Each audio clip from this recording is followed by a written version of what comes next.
Hello hello, আমি দিশা। আজ আমি তোমাদের সাথে রবিবার সারাদিন কী করলাম সেটাই শেয়ার করব এই ভিডিওতে।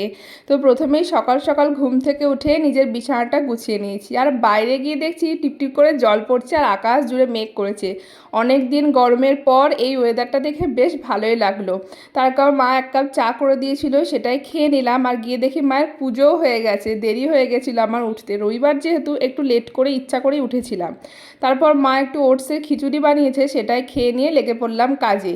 বাড়িঘরগুলো অনেক ধরনের ঝুল হয়েছিল, পরিষ্কার করবোই ভাবছিলাম, ছুটি খুঁজছিলাম। এখন যেহেতু স্টুডেন্টদের এক্সাম চলছে, শনিবারটাও পড়াচ্ছি, তাই আর একদম হাতে সময় পাচ্ছি না। জামা কাপড়গুলো দেখলাম কোনটা লাগবে কোনটা লাগবে না। কয়েকদিন তো একদম তোমাদের সাথে ঠিকমতো ভিডিও শেয়ার করাই হয়নি, তার কারণ হলো স্টুডেন্টদের এক্সাম চলছে, তোমাদের বলেছিলাম। এবার অনেকে হয়তো ভাববে যে পরীক্ষার সময় এত চাপ কিসের। পরীক্ষার সময় চাপটা বলতে ওরা এই সময় বেশি পড়লে না সেটাই মাথায় রাখতে পারে, সেই জন্য আমি এই সময় ওদেরকে চাপ দিয়ে পড়াই, যাতে পরীক্ষার সময় সেটা ঠিকঠাক মনে রাখা যায়।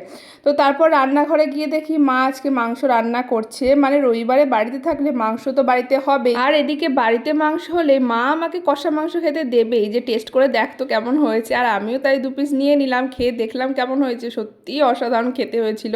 মায়ের এদিকে মাংস রান্না হয়ে গেছিলো, মাকে বললাম তাই তাড়াতাড়ি আমায় ভাত দিয়ে দাও। আমি তো ভাত দিয়ে খেয়ে নিলাম, আর এত সুন্দর টেস্ট হয়েছিল কিছু বলার নেই। আর যাই হোক, রবিবার দিনটা আমার এইভাবেই কাটলো। তোমাদের কেমন কাটলো অবশ্যই কমেন্টে জানিও।